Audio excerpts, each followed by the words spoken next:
¿Qué tal, amigos? Un saludo a todos, nuevamente con ustedes Katia Costa, con otro episodio más de VAS Panamá Podcast, en esta ocasión el número 9, que nos acompaña como siempre nuestra directora ejecutiva, la señora Guiomar González de VAS Panamá, y con otro invitado siempre especial que nos acompaña en esta ocasión, que es el señor Alexis Xavier Rodríguez, quien es el director regional para la transición energética de la naviera MERS en LATAM. Así que bienvenido, pues señora Guiomar, bienvenido. También gracias, señor Rodríguez, a este episodio nos complace tener su presencia. Señora Guiomar. Bueno, Alexis, aparte de darte la bienvenida, agradecer por tu tiempo. Yo sé que eres una persona supremamente ocupada, pero hay temas importantísimos en la estrategia marítima de nuestro país, de nuestro hub logístico de clase mundial, y creo que estamos ante un verdadero especialista en los temas ambientales, no solamente porque has pasado por el Canal de Panamá muchos años, sino porque ahora haces parte de uno de los ejecutivos que tiene en su estrategia el desarrollo de los temas ambientales para la segunda naviera más importante del mundo, que es MERS.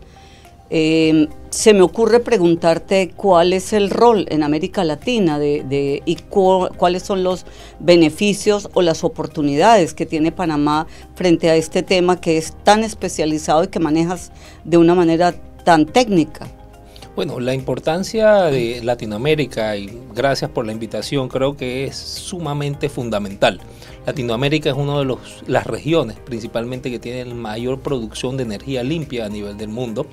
Esto genera un marco de diferenciación, no solamente en la transición, sino que uno de los recursos naturales principales para generar nuevos combustibles se basa en energías limpias como fuente primaria. Esto ha sido una tendencia muy interesante por parte de toda la región. ¿Por qué? Porque generalmente las estrategias de una multinacional se ven a nivel corporativo, a nivel de su headquarters. Ahora, justamente se ha identificado que la importancia de, digamos, tropicalizar mucho la estrategia global a identificar esas oportunidades regionales y particularmente esos retos, pero mucho como el ejercicio se va a ejecutar en cada uno de los países. Y principalmente en esa etapa estamos, es identificar cuáles son todas esas dificultades en efecto y cómo podemos trabajar en conjunto con el cliente, con las autoridades y con los demás actores como VAX, por ejemplo, para ver cómo avanzamos en una estrategia global, pero también muy tropicalizada a nuestros países. Me gusta mucho escuchar eso porque recientemente tú y yo fuimos partícipes de un foro marítimo y escuchábamos al doctor Rodolfo Sabonge hablar de la necesidad de revisar la estrategia marítima de Panamá, y evidentemente ese va a ser uno de los temas fundamentales que vamos a tratar. ¿Cómo crees tú que puedes participar y que MERS además va a ser uno de los líderes dentro de ese proceso de la estrategia? Porque ya es prácticamente no solamente la segunda naviera más importante del mundo, sino que también tiene un acervo importante en el movimiento de la carga contenerizada y la carga de transbordo que atraviesa nuestro istmo panameño.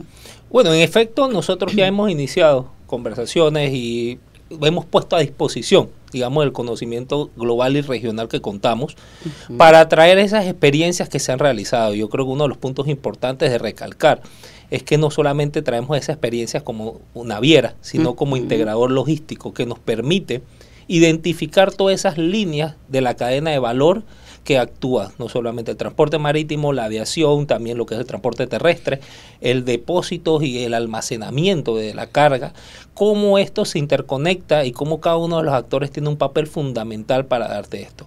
Trayendo eso a la estrategia, justamente esto es un momento interesante porque va a definir, alineado a estas metas globales de la Organización Marítima Internacional y todos los compromisos, esa hoja de ruta de cómo vamos a ir desarrollando cada uno de los pasos, quiénes son los actores que debemos involucrarnos, pero principalmente esas oportunidades que agreguen valor a nuestra ruta, a Panamá como uno de los hubs, pero también líderes en la descarbonización y la identificación de todos esos factores que necesitamos para poder tener un mejor ambiente y cumplir nuestras metas a nivel global. Eso me encanta escucharlo porque de alguna manera estamos todos convencidos que El hub de las Américas es Panamá, que tiene un impacto global y un impacto enorme a nivel regional en el manejo de carga y en el tránsito de buques. El Canal de Panamá juega un papel espectacular en todo este proceso de la descarbonización. Tú fuiste uno de esos actores durante tu permanencia de varios años en el canal. ¿Crees que estamos preparados para esa era del 2025 en mejorar nuestro sistema de descarbonización? ¿Cómo contribuye, por ejemplo, lo que los panameños llamamos el canal seco, con la cantidad de transporte terrestre que moviliza las cargas de un océano a otro y muchos incluso que van hacia la región de Centroamérica? ¿Qué podríamos hacer para mejorar el proceso y sobre todo para asegurarnos que la descarbonización es un punto focal para hacer de Panamá un hub mucho más atractivo en este momento? Yo creo que lo primero que debemos identificar es dejar un poco el estigma de que la transición energética es un mayor costo. En efecto, tiene una transición y una diferenciación en lo que es el costo inicial o lo que conocemos como CAPEX. Sin embargo, uno de los beneficios que nos da el inicio de esta transición es mucho en lo que es el costo operativo, este costo diario que tenemos, que generalmente es atribuible a las ineficiencias en el proceso. Entonces, cuando hablamos de transición o descarbonización, vamos efectivamente hacia la mejora de procesos, hacia una eficiencia operativa que se transforma no solamente en mayores beneficios ambientales, sino también en un impacto directo a ese costo logístico que generalmente hablamos. Y cuando poniéndote un ejemplo de una integración, es en reducción de tiempos de espera, reducción de tráfico, la idealización o la integración en cuáles son las mejores rutas para identificar, hablando como hinterland, en donde debemos sacar mayor valor agregado al tiempo de la carga. Esto se transforma en beneficios, como lo he mencionado, pero también al final tiene un impacto ambiental positivo. Casualmente, señora Guiomar, eso era alineado a lo que quizás quería preguntarle, en este caso a señora Alexis, es esa proyección de 5 a 10 años, ¿cómo la visualizan en la transición energética que tiene en este caso la naviera? Para nosotros tenemos un compromiso intermedio al año 2030 específicamente que incluye una transición en energías renovables, por lo menos, particularmente para todas las operaciones y productos que tenemos en el grupo, pero también el avance en lo que es la transformación el transporte marítimo y el transporte logístico de tierra. Nuestro enfoque principalmente al 2030 es identificar las oportunidades de transformación en sectores que son los más complicados. Y cuando hablamos más complicados, por ejemplo, el transporte terrestre de carga pesada, en donde estamos hablando arriba de 49 toneladas, donde un peso adicional te puede sacar de los márgenes de peso y balance que generalmente tiene cada uno de los equipos. Esos son los sectores que nos estamos enfocando mucho. El sector naviero en cuanto al desarrollo de infraestructura que permita que las embarcaciones que hoy vemos, esas 25 embarcaciones que tenemos de combustible con metanol, y así como están haciendo otras navieras, pueda estar en nuestra región. Para eso debemos construir y comenzar a empezar en los hubs y la identificación de esa infraestructura y combustible necesario para que se pueda dar. Entonces, cuando hablamos de una transición a 2030, en efecto ya tenemos 5 años que nos quedan, en donde tenemos una meta global a 2040, pero lo más importante yo quisiera decir es que esto se está alineando, digamos, a nivel global. Hay un framework o una hoja de ruta global que está estableciéndose y también hay un interés mucho mayor por esos grandes actores por iniciar estos pasos. En efecto, la pregunta particular, el Canal de Panamá juega un papel sumamente importante porque mediante sus políticas de desarrollo pueden promover el uso de combustibles alternativos, lo que genere algo que nos está faltando en la región, y es esa demanda. Porque en efecto podemos hablar, en muchas regiones tenemos combustible alternativo, o sea, oferta, pero sin una demanda adecuada, el precio siempre va a ser algo que va a afectar, la decisión de generar esa transición energética acelerada. Y eso me lleva a una pregunta, Alexis. ¿Estamos preparados para suministrar en Panamá en un momento determinado esos combustibles alternativos? ¿Nos falta algo? La industria logística tendrá que ver con buenos ojos el desarrollo de algunos proyectos que tengan que ver con esas energías limpias que permitan precisamente dotar a los buques mercantes, a los aviones, a todo el sistema ferroviario, el sistema de camiones que nosotros denominamos canal seco. ¿Estamos preparados o esos 5 años es un periodo realmente corto para tener posibilidades de atender esa demanda? Mira, algo que ha demostrado el sistema, yo creo que Panamá principalmente, es ser resilientes. Absolutamente. Y esto nos indica de que la respuesta sería: en el momento que el mercado lo solicite, vamos a estar listos. Okay. Lo importante, creo, y definir es la familiarización, esa comunicación de estas informaciones, cómo vamos aclarando estos mitos, digamos, sobre nuevas tecnologías. También transmitiendo esas oportunidades. Es uno de los puntos que nosotros estamos realizando a nivel regional con todos nuestros proveedores, sentándonos, informándoles, trayéndoles toda esa data que existe a nivel global, esas buenas y malas experiencias que hemos sufrido, digamos, en esa transición, para que puedan conocer los beneficios que trae estas eficiencias dentro de los procesos a cada uno de los cambios. En tecnología y en combustibles, mi mensaje sí sería muy importante. Estamos en una etapa decisiva para prepararnos. Nuestros competidores, efectivamente, cerca de Panamá, ya están ofreciendo productos de combustibles bajo en emisiones. Hoy en día. ¿Podrías mencionar cuáles son esos competidores? Cartagena hoy en día está disponible. Muchos de los lugares, si hablamos de otros tipos de combustibles, en Jamaica es el lugar de abastecimiento de un combustible particular. Eso juega entonces en contra en este momento de la competitividad de Panamá, ¿o todavía no nos afecta?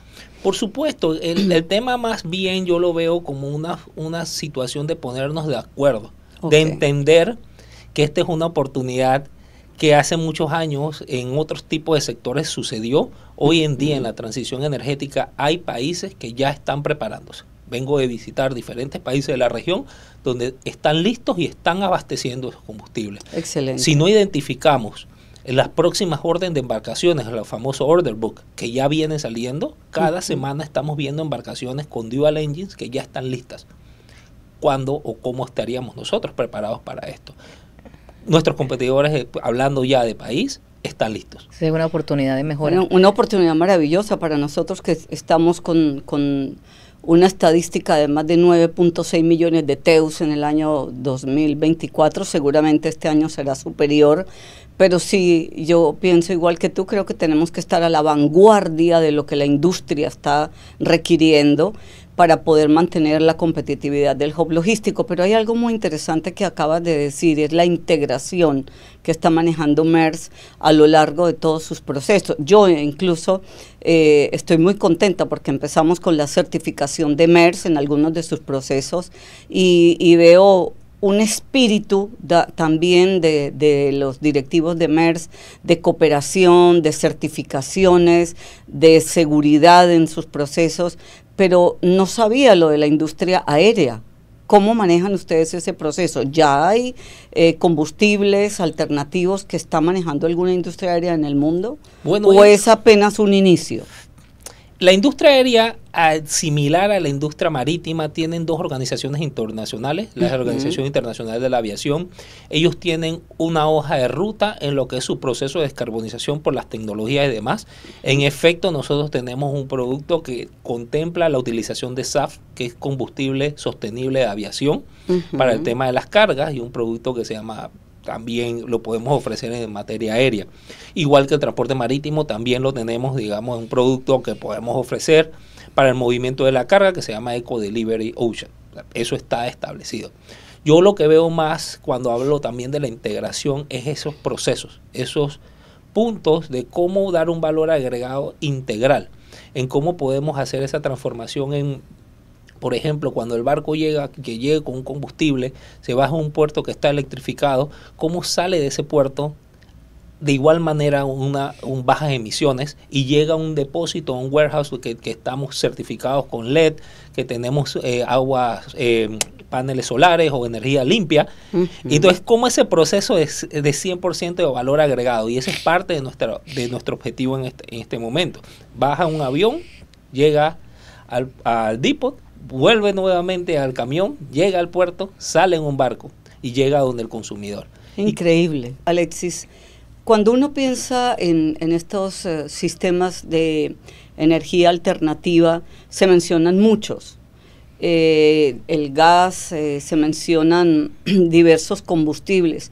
En la experiencia de MERS y en la experiencia que ustedes tienen ya de varios años, ¿cuál sería el más recomendable? ¿O aún existen pruebas para poder llegar a definir cuál de todos esos son un poco más económicos, generan mayor seguridad? Por ejemplo, se habla del oxígeno, y también en qué capacidad estamos nosotros en América Latina, cuáles son esas oportunidades que podemos ofertarle a este mercado. Claro, yo creo que lo primero es importante establecer que el mejor combustible es el que se tiene disponible. Dicho esto, la transición que hemos identificado es una transición que no hemos excluido ninguna fórmula, ninguna molécula, como se conoce en este término, sino la transformación la hemos definido en base a la diferencia de precio entre el combustible, o lo que famosamente en inglés le llamamos el abatement cost. ¿Cómo podemos, mientras más cerca esté la brecha entre el combustible convencional o la tecnología convencional con la nueva tecnología? Esa es la primera que hemos decidido entrar. Dicho esto, por ejemplo, en el tema de carga pesada, la tecnología hoy en día está mucho más cerca del precio de paridad con la tecnología de diésel en eléctrico. Eso no quiere decir que no sigamos haciendo estudios en fuel cells, que es por hidrógeno o biocombustible y demás. Sin embargo, que es más cerca, por ende tú puedes ofrecer un producto en un precio casi similar, basado en eficiencias, basado en procesos, basado en la identificación de análisis operativo. En materia de combustibles pasa similar. Nosotros tenemos 25 embarcaciones que son de metanol, y es porque hoy en día es el combustible que está más cerca del precio, digamos, de esa tecnología. No quiere decir que la transformación sea otro tipo de combustible en el camino, y principalmente porque han mencionado una palabra clave, es ese combustible de transición que se dé. Porque hay una gran diferencia en materia didáctica, existen combustibles con bajas emisiones, que tenemos un B30, un B100, etcétera, que es un blending, una combinación de combustibles común con otro tipo de bio, o tenemos el combustible bajo en emisiones casi a cero. Ese entonces es como el combustible a mediano y largo plazo. Este es el metanol, amoníaco, verde, el hidrógeno, etcétera, etcétera. Entonces, eso es muy importante definirlos, porque al final tú vas a tener gas, vas a tener los biocombustibles que son de transición y vas a tener los cero emisiones. Justo hablando de ese tema venía mi pregunta alineada a la respuesta que ya Alexis ha adelantado, es hablando de tecnologías. Entonces, ¿cuál sería la tecnología más disruptiva a implementar en torno a ese net cero de amoníaco, de metanol verde, entre otros? Mira, hoy en día lo más disruptivo, y esto es un tema sumamente importante que estamos retomando, es la falta de energía para la transición. Y aclaro, muy importante, ¿por qué digo la falta de energía? Ilústranos, porque es un tema muy técnico y la gente no lo entiende. Porque la energía es suficiente, o va a ser suficiente en base a la creciente demanda de la población para sus actividades rutinarias. Correcto. Pero hoy en día estamos agregando cambios tecnológicos que van a requerir más de esa energía. Así Entonces, esto es uno de los puntos más importantes cuando nos aceptamos los sectores marítimo, logístico, con el sector energía. Nos pasó reciente la cumbre de G20 de energía en Brasil, que nos decían, ok, díganos ustedes, sector logístico, marítimo, ¿cuánta energía necesitan para esa transición? Y esa pregunta de estos ministros me ha quedado muy clavada, digámoslo, porque es ese número que en efecto tenemos que comenzarlo a trabajar por cada una de las partes. A calcular, porque yo no creo que exista un cálculo en este momento. Y dos, viene el otro tema, que es el factor de infraestructura para esto. que es la transformación que tienes que ir generando a los sitios que ya están construidos, a las facilidades que ya existen, a las estaciones de carga, porque en efecto existen estaciones de carga que están casi a precio de paridad, mucho menor que el combustible convencional, pero simplemente colocar un transformador y la conexión me sale 2 camiones. Entonces, esas son situaciones que ahora viene un punto muy importante y vuelvo a la estrategia marítima que comentaba, es la planificación. Es identificar las áreas que vamos a desarrollar en la región generalmente, esas áreas, planificar cuál es la energía que tenemos, si necesitan mayor transmisión, distribución y qué equipos van a complementarse, porque al final hasta para la generación de nuevos combustibles necesitas energía limpia. Entonces la conexión entre el sitio que produce la energía con el que la consume va a ser fundamental en esta materia. Eso va ligado a la digitalización, señora Guiomar. Entonces. Claro. Ahora, Alexis, nosotros en BAS, que somos una organización certificadora, que nos preocupa muchísimo desarrollar estándares de tipo ambiental en línea directa con los Objetivos de Desarrollo Sostenible de las Naciones Unidas. Creemos que ya es hora también de empezar a hacer y a generar algunos estándares que puedan ayudar al sector logístico, al sector industrial a hacer mejor uso de esas alternativas o de esas energías alternativas. Pero para eso hay que educar a la gente, hay que sensibilizar a la gente para que entienda por qué debemos llegar a ese punto de, por lo menos, desarrollar unos procesos de energía alternativa y no ir a los combustibles fósiles, que ya sabemos el efecto invernadero que ha venido causando, el daño al planeta, y no solamente al planeta, sino las tragedias recientes que se han podido prácticamente generar durante los últimos tal vez 5 o 6 años. Estamos abocados a inundaciones, a desbordes, a una serie de tragedias de origen climático que tiene que ver mucho con el uso de combustible fósil. ¿Cuál sería tu mayor recomendación para una organización como VAS? ¿Por dónde deberíamos empezar a estudiar, a analizar esos estándares ambientales para ayudar con esos objetivos de desarrollo sostenible? Ustedes mencionaron un punto muy importante y es la tecnología y digitalización. Uno de los mayores, digamos, retos que existe en la industria es la cuantificación, es la unificación de esa data, es realmente cuánto representa un tiempo de espera en una instalación antes de entrar o salir de una instalación portuaria, el tiempo de espera por el tráfico, el tiempo de espera por las malas infraestructuras a nivel de nuestra región, representa aproximadamente esas deficiencias en procesos más de un 20 a 30% de las emisiones general. Wow. Y eso a partir de la digitalización nos permitiría, digamos, una reducción natural y genuina. Segundo punto es la relación que existe entre la tecnología y esa transición energética. Cuando estamos hablando de todos estos equipos nuevos, combustibles, tipos tractocamiones eléctricos, por ejemplo, todo esto ya vienen con sistemas TMS, por ejemplo, de seguimiento, de manipulación digital, que ya están incluidos, que ayudan en este proceso, por ejemplo, de trazabilidad, identificación de una parada no deseada, etcétera, etcétera. Estos temas van muy de la mano y van a ser sumamente necesarios porque al final la cuantificación va a ser la clave.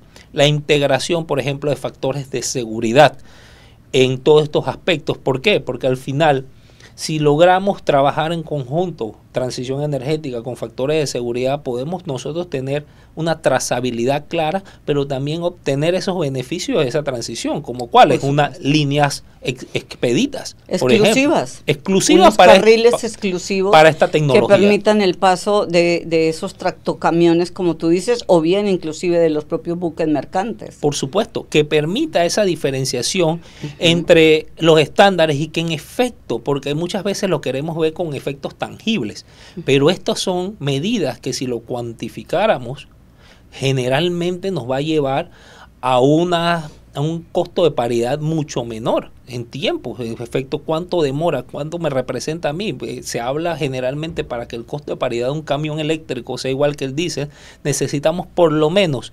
3.4 movimientos al día. Y eso solo se da no por tiempo tenemos suficiente, se da por digitalización, tecnología, agilidad de procesos y mucho más kilómetros en la vía. Y esto es uno de los ejemplos, así mismo podemos buscar en marítimo, aéreo y en sector logístico. En cualquiera de los sistemas. Y eso me lleva a hacerte otra pregunta. Tú viajas en toda la región, por toda Latinoamérica, promoviendo y obviamente participando en foros de estos temas de energías renovables y los beneficios, la transición energética, todos estos temas.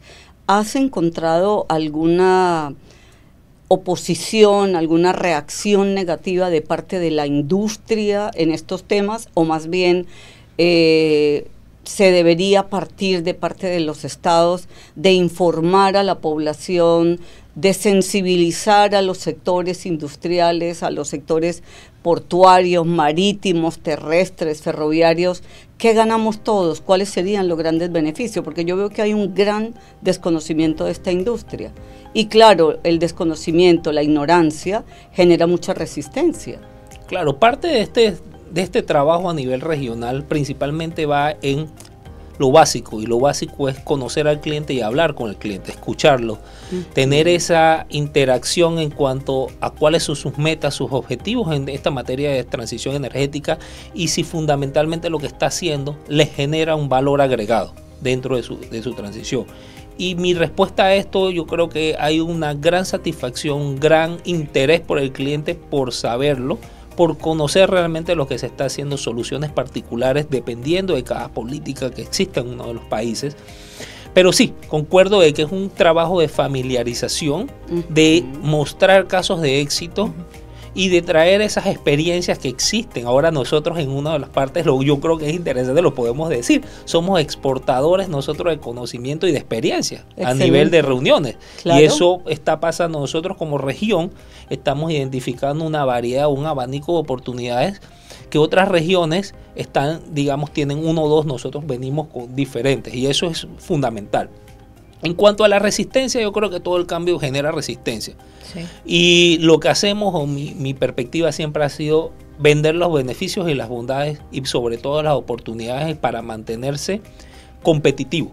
Eso me encanta, me encanta escucharlo. El no cambiar o el ser resistente simplemente es alargar un poco lo que va a suceder. Y esto es muy importante porque hay detractores que son 100% por combustible fósil, pero también les doy un mensaje, y es que también se está estudiando lo que es los sistemas de captura de carbono. Entonces al final no es que se va a eliminar a cero la utilización, es que va a haber un mecanismo que dentro de la producción de esto va a haber una captura del carbono, que generalmente es lo que te da, pero con nueva tecnología. O sea, al final esto está evolucionando de una manera tan interesante que va a haber una necesidad de adaptarse, va a haber unas oportunidades y van a haber procesos desde el punto de vista de los estados que van a necesitar esto. Y quiero acotar un punto muy importante: con las nuevas regulaciones que se van a aprobar en la Organización Marítima Internacional, van a haber fondos para los países que quieran desarrollar nueva infraestructura. Y si nos volvemos al inicio de esta conversación, que les indiqué cuál es la oportunidad mayor, es que la energía renovable está en Latinoamérica y esa es la fuente para estos combustibles. Somos el número 1 en el mundo, ¿no? En la capacidad de producción de esa... Por supuesto. Ese relevo, digamos, de energías. Hay algo muy importante que has dicho. Hace un par de semanas, un poquito menos, tuvimos la oportunidad, la suerte de tener aquí al secretario general de la OMI. Por supuesto, nos reunimos varios de nosotros los que estamos dedicados a la logística a conversar con el señor Arsenio Domínguez, el primer panameño y latinoamericano en llegar a esa posición. Y fue muy placentero escuchar de parte de él que Panamá es un país que está prácticamente más preparado que otros en el sentido de la utilización de estas energías alternativas. Y más aún ahora escuchándote a ti, diciéndonos que hay fondos disponibles de la Organización Marítima Internacional para apoyar. Seguramente lo vamos a necesitar. Panamá tiene un movimiento de carga excepcionalmente alto, el más alto de América Latina en carga de transbordo, y creemos que es una oportunidad y vamos a agregar valor sin duda a la industria.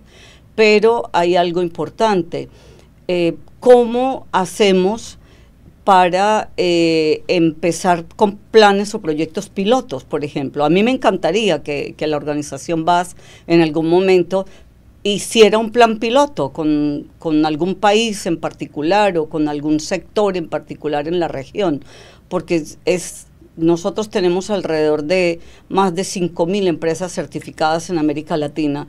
Un plan piloto que tomara siquiera 100 camiones o el mismo ferrocarril transísmico aquí en Panamá, o la flota de buques mercantes. ¿Cómo lo hacemos? ¿Cómo lo podemos desarrollar? ¿Cómo nos vemos haciendo ese piloto que nos diga, bueno, Panamá definitivamente está preparado y empieza a lucir dentro de este contexto del comercio internacional? Bueno, puedo adelantar que esta semana se dio el lanzamiento de 2 proyectos interesantes. El primero es la hoja de ruta para la descarbonización, que está coordinado con fondos extranjeros no reembolsables, particularmente enfocados, y está apoyando la Autoridad Marítima de Panamá con el Ministerio de Ambiente. Y la idea es aglutinar a todos los actores, dar los insumos para definir cómo y cuándo iniciamos los procesos adecuados, incluyendo el tema de los pilotos.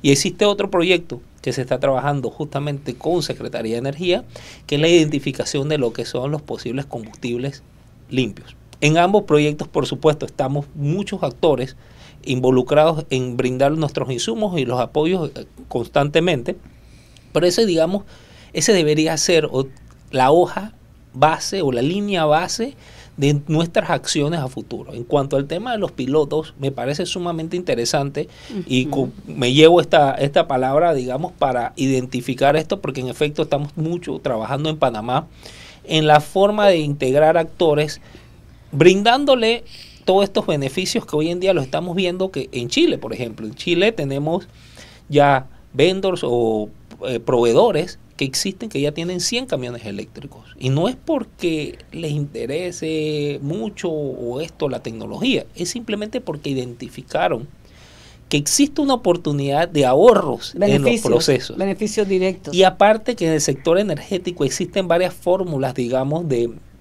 identificación financiera que en estos camiones eléctricos ya existe. No lo digo porque esto tendríamos que entrar en un debate de 1 hora, sí, pero ya existe algo que es famoso, que es el valor residual. Entonces por ahí doy estos puntazos de por qué en efecto se está haciendo en Chile. En otros países están utilizando otra tecnología como el biocombustible, en el caso de Brasil.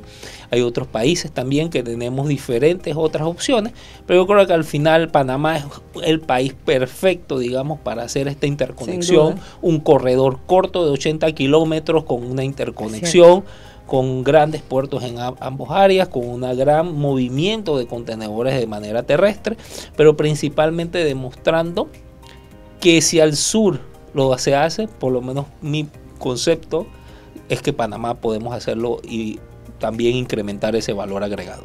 Me llevas a pensar algo muy, muy provechoso, muy productivo para nosotros, y es que con los 2 nuevos puertos que están ya en proyecto para desarrollar en Panamá, seguramente ya habrá una tecnología diferente, los procesos serán digitalizados, la modernización portuaria llegará, la automatización. O sea, yo me siento como en un universo, Alexis, contigo, que es poco conocido, pero que a la vez le genera a Panamá una gran oportunidad en el comercio mundial, definitivamente. Y no me puedo quedar sin hacerte la última pregunta. Nosotros fuimos invitados por el doctor que maneja la estrategia marítima, el doctor Sabonge, que es una persona altamente conocida, con un historial enorme en el Canal de Panamá, creador de la industria de los peajes. Tú fuiste colaborador en estos procesos. La pregunta es, ¿cómo puede colaborar BASC?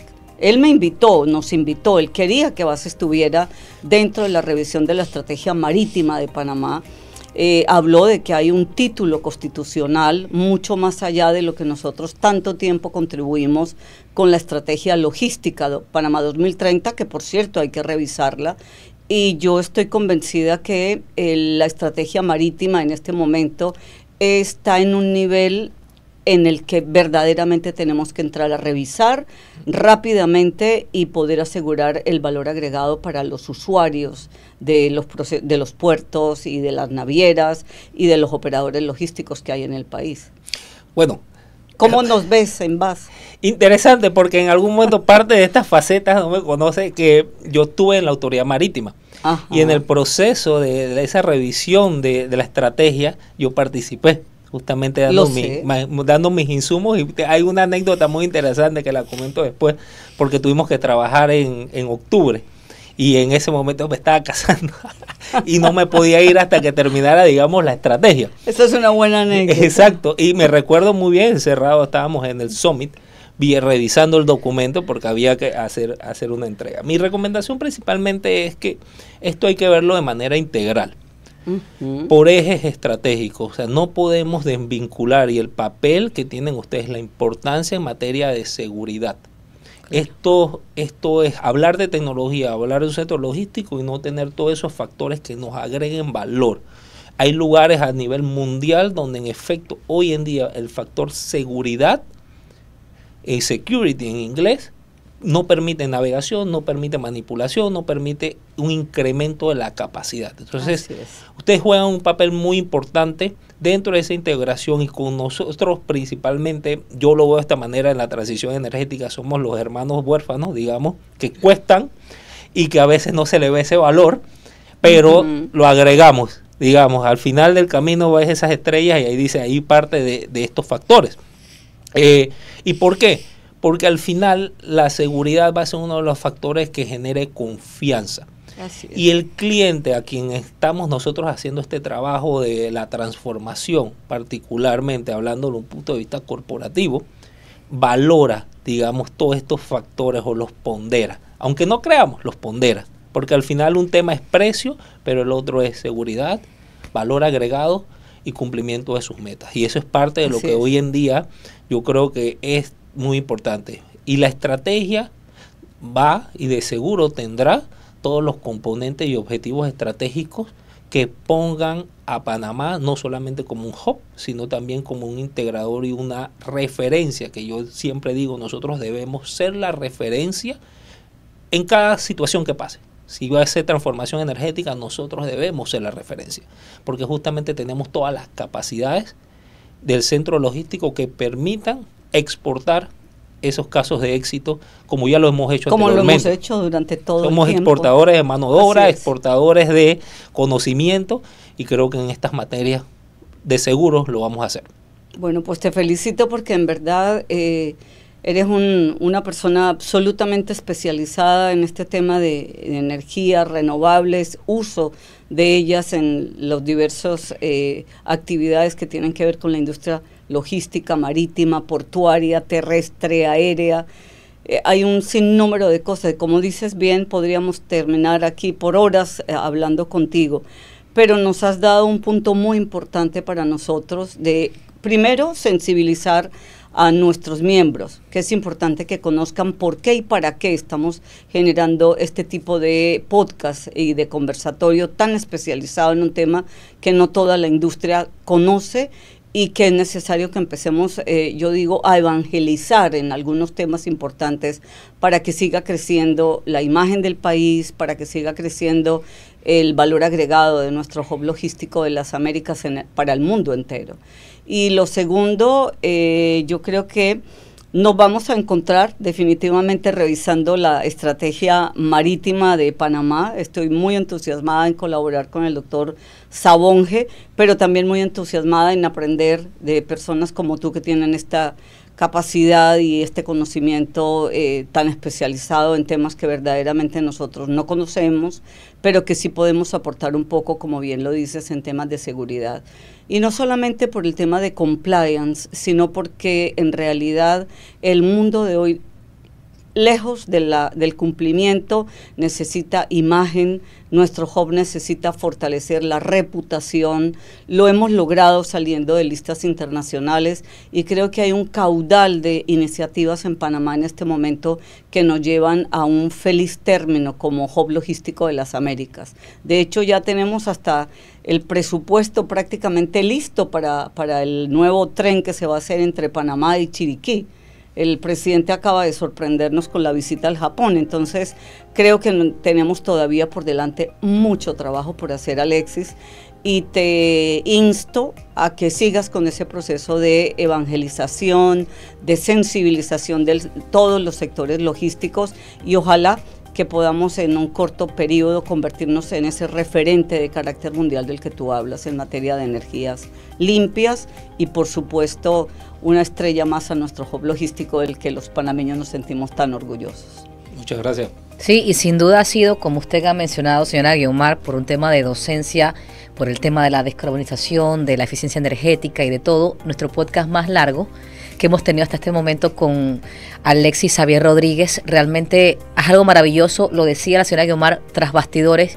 Creo que este podcast va a generar más de 25 minutos de conversación por los tecnicismos que implica y realmente por toda la información que nos ha brindado, como dice la señora Guiomar, de continuar educando, evangelizando a todos nuestros miembros dentro de VAS Panamá, de la importancia que implica esta descarbonización, la eficiencia energética, la introducción de nuevas tecnologías para mejorar nuestro hub logístico de las Américas. Así que de parte de VAS Panamá, pues les damos las gracias al señor Alexis Xavier Rodríguez. Repito su cargo, él es el director regional para la transición energética de la naviera Maersk en LATAM, por acompañarnos en nuestro episodio, que reitero, el número 9 ya de VAS Panamá Podcast, y que usted puede verlo en nuestro canal de YouTube, también en todas nuestras redes sociales, a quienes los invitamos a que nos sigan en nuestra cuenta de LinkedIn, en nuestra cuenta de Instagram y de Twitter, que nos encuentran como VAS Panamá. Y si quiere conocer más acerca de nuestros procesos de certificaciones, en unidadservicios@vaspanamá.org y nuestra web www.vaspanamá.org. Así que, señora Guiomar, nos despedimos, señor Xavier, nos despedimos y nos vemos en un próximo episodio. Katia, permíteme solamente hacer dos referencias antes de irnos. Ya le agradecimos a Alexis su presencia aquí, es un técnico de una condición increíble, no es fácil tener una persona como Alexis y ese conocimiento que nos ha transmitido, pero hay algo importante que quiero decir. Uno, la satisfacción enorme para VAS Panamá de que Maersk esté empezando con uno de sus procesos de certificación VAS. Y lo otro que te va a sonar muy agradable es que VAS Mundial tiene más de 44 terminales portuarias certificadas en América Latina, desde México hasta la Argentina. De manera que en lo que podamos ser útiles para trabajar con la naviera, útiles para estos temas de transición energética, cuenta con nosotros. Creo que podemos aportar sin duda. Y de nuevo, muchas gracias por estar aquí y por tu tiempo. La verdad estoy muy agradecida, muy contenta, muy satisfecha con lo que hemos aprendido de ti esta mañana. Muchas gracias. Bueno, ahora sí, nos despedimos. Nos vemos en otro próximo episodio. Podcast.